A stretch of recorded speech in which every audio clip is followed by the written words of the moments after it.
Les coûts du régime de retraite de nos députés. Réinvestir pour imprimer à son entreprise un élan nouveau. Des trains qui risquent de nous filer entre les doigts.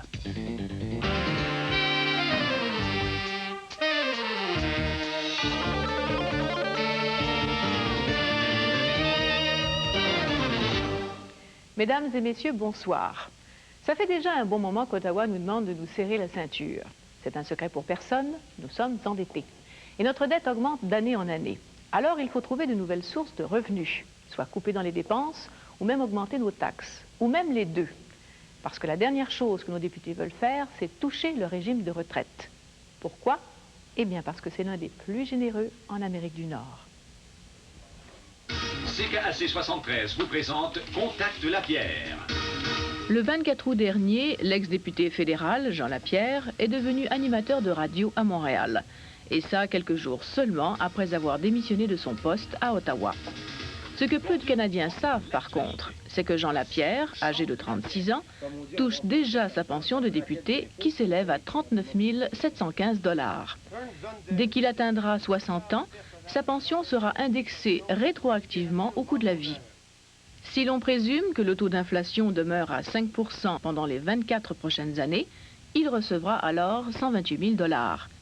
Puis sa pension sera indexée tous les ans au taux d'inflation jusqu'à sa mort. S'il meurt à 75 ans, il aura reçu près de 4 millions de dollars d'Ottawa.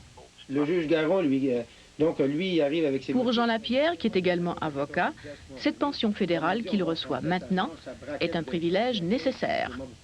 Moi, c'est pas à 60 ans que j'en aurais besoin. C'est maintenant, quand je fais ma transition de carrière. Moi, je suis chanceux. Moi, je me suis trouvé une job dans les médias. Et vous savez comment est-ce qu'il y en a beaucoup de monde en chômage dans ce domaine-là. Et si j'étais retourné strictement à ma pratique du droit, là, j'ai pas un client qui m'appelle à tous les matins, là. Je connais pas mon droit, je suis en train de le réapprendre. Si Jean Lapierre avait attendu encore 2 ans avant de démissionner, il aurait été admissible à la pension maximum, soit 75% de son salaire, prévu après 15 ans passés aux communes. Mr. Dom. Mr. Dom. Mr. Scott Hamilton Wentworth. Mr. Scott. Le régime de pension des députés fédéraux est l'un des plus généreux en Amérique du Nord, après celui de l'Alberta. Mais ça n'a pas toujours été le cas. Adopté en 1952 par le gouvernement de Louis Saint-Laurent, les députés à l'époque ne pouvaient en bénéficier qu'après avoir gagné 3 élections. Et la pension maximum n'était que de 3 000 $. Elle passe à 9 000 $ 11 ans plus tard. Mais ce n'est qu'au début des années 70, sous le gouvernement de Pierre Elliott Trudeau, que le régime est modifié en profondeur et bonifié par la même occasion. Depuis ce moment, un député peut obtenir sa pension après 6 années passées aux communes. Il reçoit alors 30% de son salaire, soit 5% par année de service, ce qui équivaut aujourd'hui à 18 300 $. Un ministre reçoit de son côté 32 300 $, toujours après 6 années de service, étant donné que son salaire est plus élevé.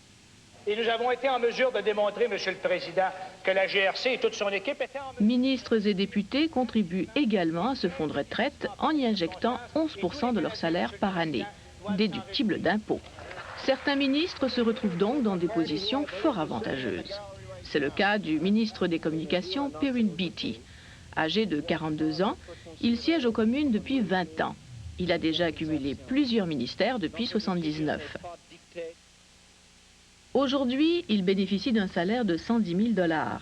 S'il se fait battre aux prochaines élections, prévues normalement cette année, il aura droit à une pension annuelle de 80 780 $, calculée en fonction des 6 meilleures années consécutives de sa carrière. S'il vit jusqu'à 75 ans, il aura touché environ 5 800 000 $. L'initiative que mon collègue a annoncée... Même les députés d'arrière-ban bénéficient des largesses du régime. C'est le cas du député de Châteauguay, Ricardo Lopez, élu en 1984 en plein raz-de-marée conservateur. Il s'est surtout fait connaître au moment de la crise autochtone, il y a 2 ans. Et avec cette population, je me tiens debout, puis me balayer jusqu'au bout, envers et contre tous. Si Ricardo Lopez se fait battre aux prochaines élections, il pourra bénéficier d'une pension annuelle d'environ 24 440 $ pendant 5 ans. Pension qui sera ensuite indexée rétroactivement au coût de la vie dès qu'il atteindra 60 ans.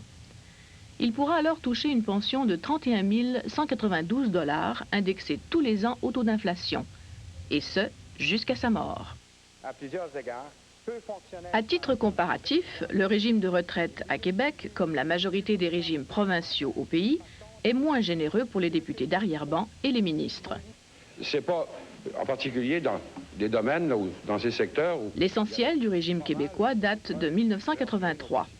Le gouvernement de René Lévesque l'avait modifié à l'époque, le trouvant beaucoup trop avantageux. En fait, il ressemblait à peu de choses près au régime d'Ottawa. Donc, en vertu de ce régime modifié du Québec, le député de Matapédia, par exemple, Henri Paradis, en poste depuis 1985, pourra toucher sa pleine pension seulement à l'âge de 60 ans, soit 35 760 $. S'il se fait battre aux prochaines élections, il n'aura droit immédiatement qu'à une pension de 9 750 $. On me dira peut-être, en Ontario, c'est... À Québec, députés et ministres contribuent également à leur fonds de pension. Ça représente une cotisation annuelle de 9% de leur salaire, déductible d'impôts. La politique du gouvernement du Québec comme ministre de l'État. Aujourd'hui, un ministre comme Michel Pagé, en poste depuis 19 ans, bénéficie d'un salaire de 107 846 $. À 60 ans, il recevra une pension de 153 000 $. En comparaison, Perrin Beatty, en poste depuis 20 ans aux communes, a un salaire de 110 000 $. Il bénéficiera, lui, d'une pension plus élevée, soit 194 000 $. Malgré la générosité du régime fédéral, Jean Lapierre souhaite qu'il ne soit pas modifié en profondeur. J'espère que la loi va continuer à être généreuse parce qu'autrement, on va ramasser des gens qui n'ont pas grand-chose à offrir d'autre qu'essayer de se têter une job en politique. Et c'est ça, d'ailleurs, on risque ça. Essayez donc d'approcher des gens ces jours-ci pour les amener en politique. Ils perdent leur réputation, ils perdent leur vie privée, puis ils perdent de l'argent. La question, Monsieur le Président, c'est nécessaire maintenant d'avoir une enquête publique. Certains députés et même des chefs de parti, conscients de la situation économique au pays, ont pourtant tenté à plusieurs reprises d'apporter des modifications à ce régime de retraite, jugé beaucoup trop généreux. Leur tentative a toujours échoué et finalement, ils ont dû se ranger.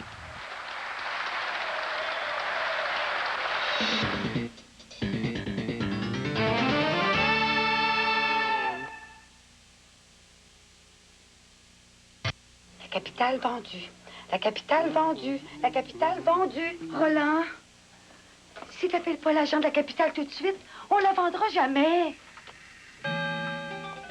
Actuellement, tout facilite l'accès à la propriété. Les taux d'intérêt sont au plus bas. On peut utiliser les REER et nous, à la capitale, on y ajoute la garantie APEC et la garantie de versement hypothécaire en cas de perte d'emploi. Bref, on investit jusqu'à 1 200 $ pour vendre votre propriété. Appelez dès maintenant.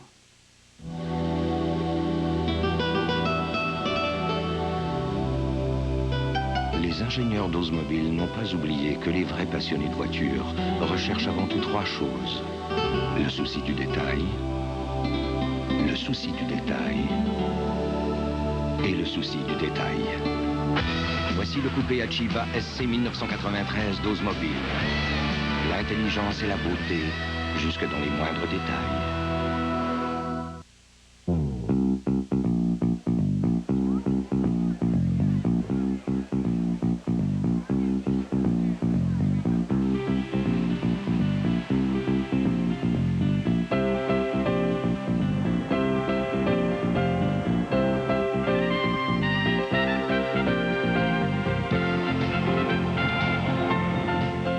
Des nouvelles en harmonie avec le monde, ce soir, 18h.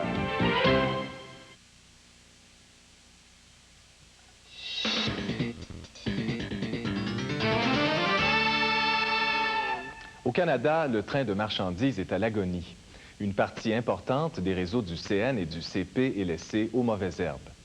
En 1978, le transport ferroviaire a été déréglementé. La rentabilité est devenue la grande priorité des transporteurs. Pour y arriver, 2 solutions. Abandonner les lignes les plus déficitaires ou alors vendre certains tronçons à des chemins de fer d'intérêt local, ce qu'on appelle des CFIL. Nous nous sommes rendus aux États-Unis où le phénomène n'est pas nouveau. Des petites compagnies de chemins de fer, il y en a des centaines. Mais au Canada, on n'en est pas rendu là. On cherche des acheteurs pour prendre la relève, mais ça ne semble pas facile.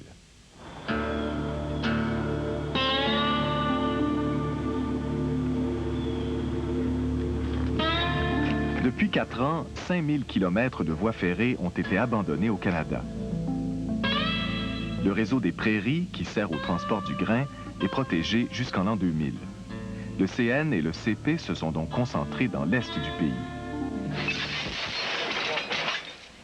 Aujourd'hui, on est passé de l'abandon des lignes locales déficitaires à la vente de tronçons encore rentables. Pour la première fois au Québec, le Canadien national met en vente une de ses lignes locales, celle de la Malbaie. Un tronçon de 144 km qui longe le Saint-Laurent entre Limoilou et Clermont. Le CN fait encore des profits, mais ne veut pas les divulguer. Des coûts d'exploitation confidentiels. Alors, pourquoi la vendre? C'est que c'est une ligne sur laquelle on n'a seulement qu'un train par jour, donc notre coût unitaire par wagon est très, très élevé. Et c'est une des façons de réduire ces coûts unitaires-là, c'est de réduire les coûts sur la ligne et de vendre à un exploitant d'intérêt local. Ce ne sera pas facile pour le CN de trouver des acheteurs canadiens. Seulement 2 lignes locales ont été vendues depuis 4 ans. L'une dans l'Ouest à un Canadien, l'autre en Ontario à des Américains pour qui les chemins de fer locaux n'ont plus de secret.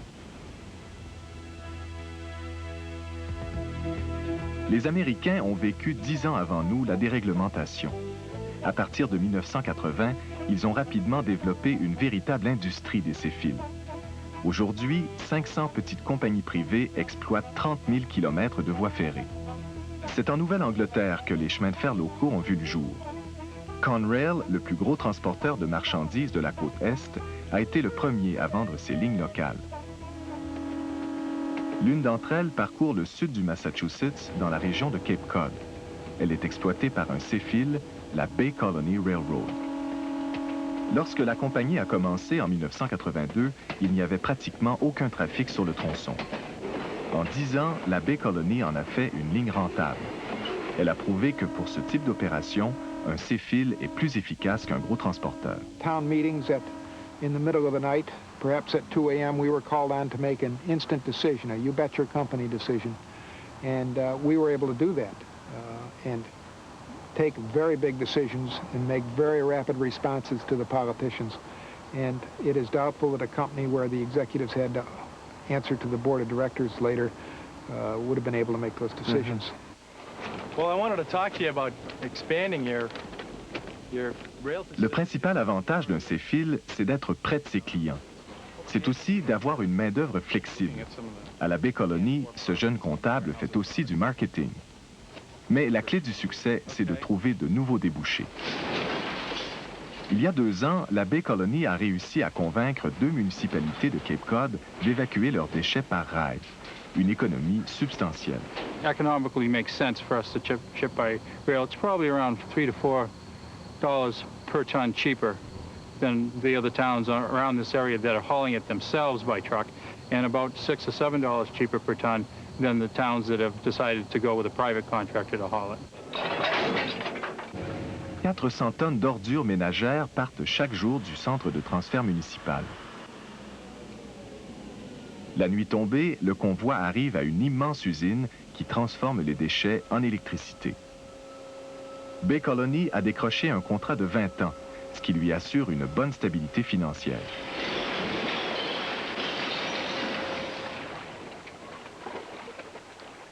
Dans cette région touristique de Cape Cod, la Bay Colony a trouvé une autre façon d'augmenter ses revenus. Welcome to the Cape Cod Railroad.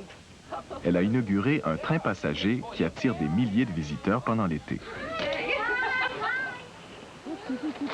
Le bas du fleuve n'est pas aussi couru que les plages de Cape Cod, mais le chemin de fer traverse une des plus belles régions du Québec.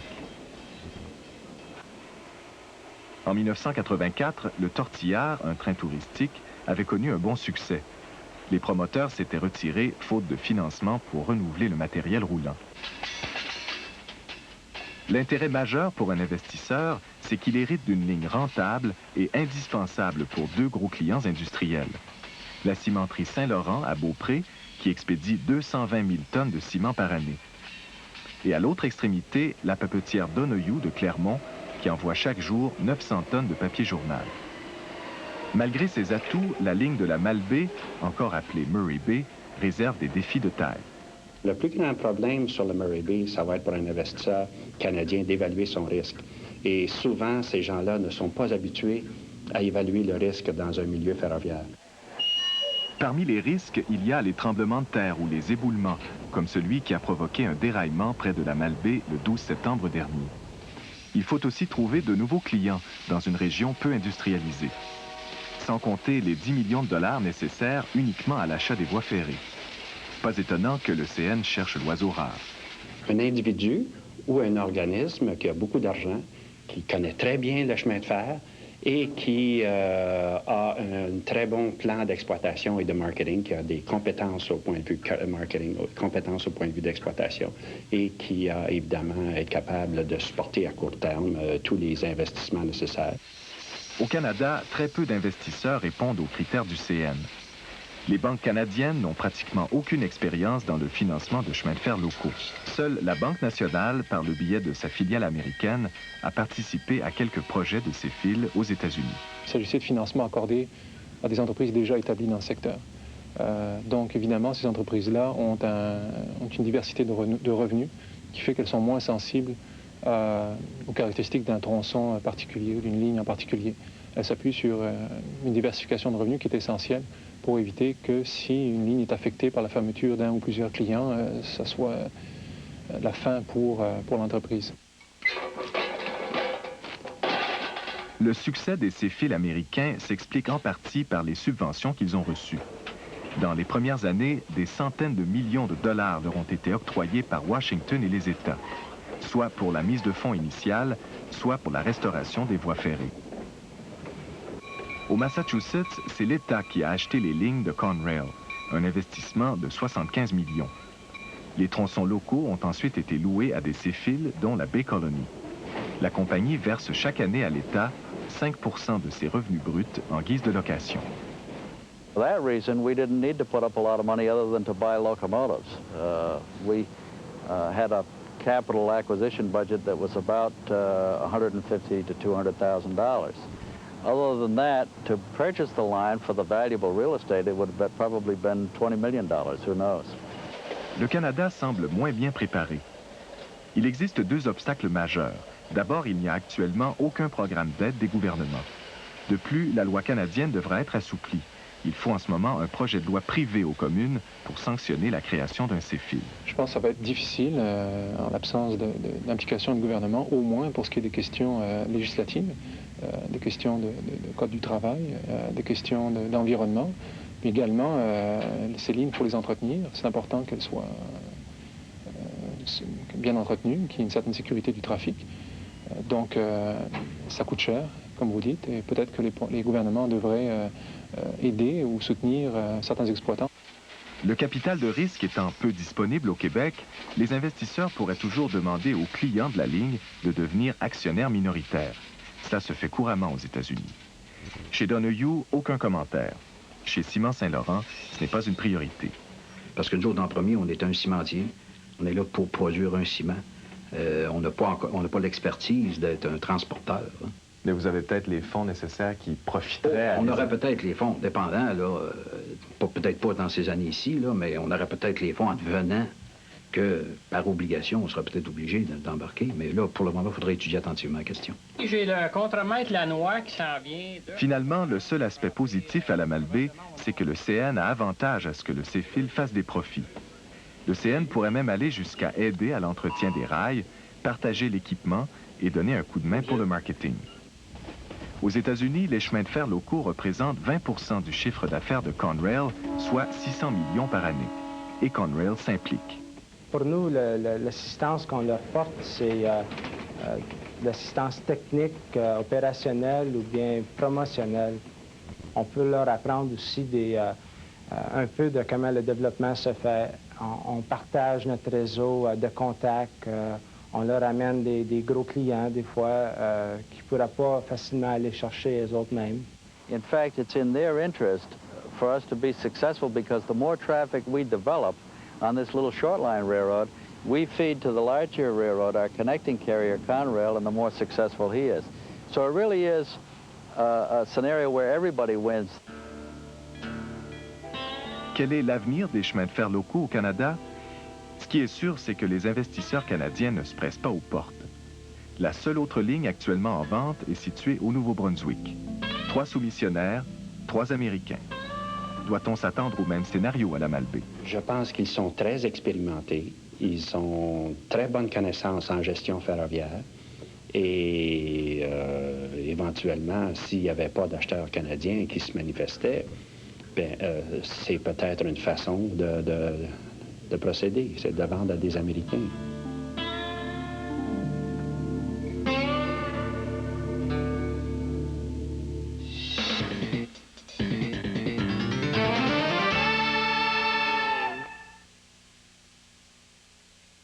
Prenez position. Repose-pied ou inclinable. Pour vous guider, le plus grand choix et les plus bas prix actuellement disponibles. Déco-Meubles vous offre de prendre position en faveur de l'un de ses confortables mobiliers, provenant des fabricants les plus renommés. Il est payable dans 1 an. Le prix est garanti à vie. Et il peut être livré n'importe où à travers le Québec sans frais additionnels. Personne ne peut faire mieux que Déco-Meubles Léon. Bonjour. Vous le savez, Distribution Consommateur, ils sont imbattables pour réduire leur coût d'exploitation et vous faire économiser. Regardez-moi, par exemple. Vous voyez pas mon visage, puis ils me payent moins cher. Comme ça, DAC peut vous offrir cet automne 2000 articles de marque réputée à des prix encore plus bas que l'an dernier. Eh oui! Si vous trouvez un même article moins cher ailleurs, DAC en réduira le prix de 5 %. C'est promis. Distribution Consommateur, c'est la différence qui vous fait économiser. Puis je parle pas de lever mon chapeau. Je veux mon sac, je veux mon chapeau. Joanne, oui, je te transmets le journal des ventes et les graphiques comparatifs. En utilisant les technologies de pointe que sont la commutation numérique et la transmission par fibre optique, Québec Téléphone met à votre disposition un réseau fiable et efficace qui relie directement vos ordinateurs à travers le pays et le reste du monde. Les communications informatiques de Québec Téléphone, le côté affaires de la technologie. C'est parfait, Jean. Tout est là.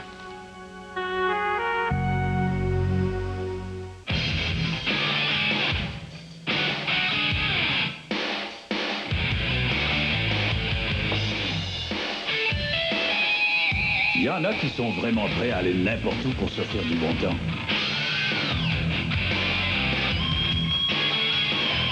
Mais pas n'importe comment.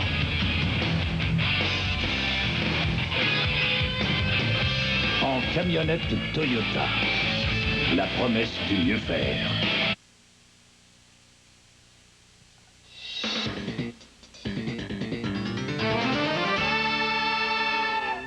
On a tous entendu parler de l'importance, quand on est un industriel, d'avoir de l'équipement à la fine pointe de la technologie. Dans certains secteurs, cependant, cette importance devient une véritable question de survie. C'est le cas de l'imprimerie où, depuis une dizaine d'années environ, le développement technologique a connu une croissance fulgurante.